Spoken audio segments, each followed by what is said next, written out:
ભરૂચ જિલ્લા હોમગાર્ડ કમાન્ડન્ટની હોમગાર્ડમાં લાંબી સેવા અને ઉત્કૃષ્ટ કામગીરી બદલ પ્રજાસત્તાક પર્વની ઉજવણી દરમિયાન મુખ્યમંત્રી ચંદ્રક એનાયત કરાવશે।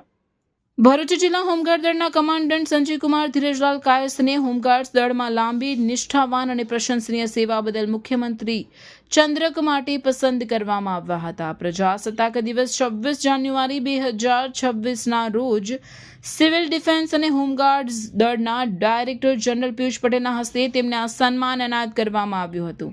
સંજય કાયસ્થે વર્ષ 1991માં હોમગાર્ડ્સ તરીકે સેવા પ્રવેશ કર્યો। બાદમાં વર્ષ 2010માં પ્લાટૂન કમાન્ડર, વર્ષ 2015માં કંપની કમાન્ડર અને વર્ષ 2024માં સરકાર દ્વારા ભરૂચ જિલ્લા હોમગાર્ડ્સ કમાન્ડન્ટ તરીકે નિમણૂક કરવામાં આવી હતી। તેમણે રાજ્ય અને રાજ્ય બહાર વિવિધ ચૂંટણી બંદોબસ્તમાં ઇન્ચાર્જ તરીકે જવાબદારીપૂર્વક ફરજ બજાવી છે। તેમની સેવાઓ બદલ અગાઉ પણ ડીજીપી, કમાન્ડન્ટ, કલેક્ટર ભરૂચ તથા જિલ્લા પોલીસ અધિક્ષક તરફથી પણ સન્માનપત્રો એનાયત કરવામાં આવ્યા છે।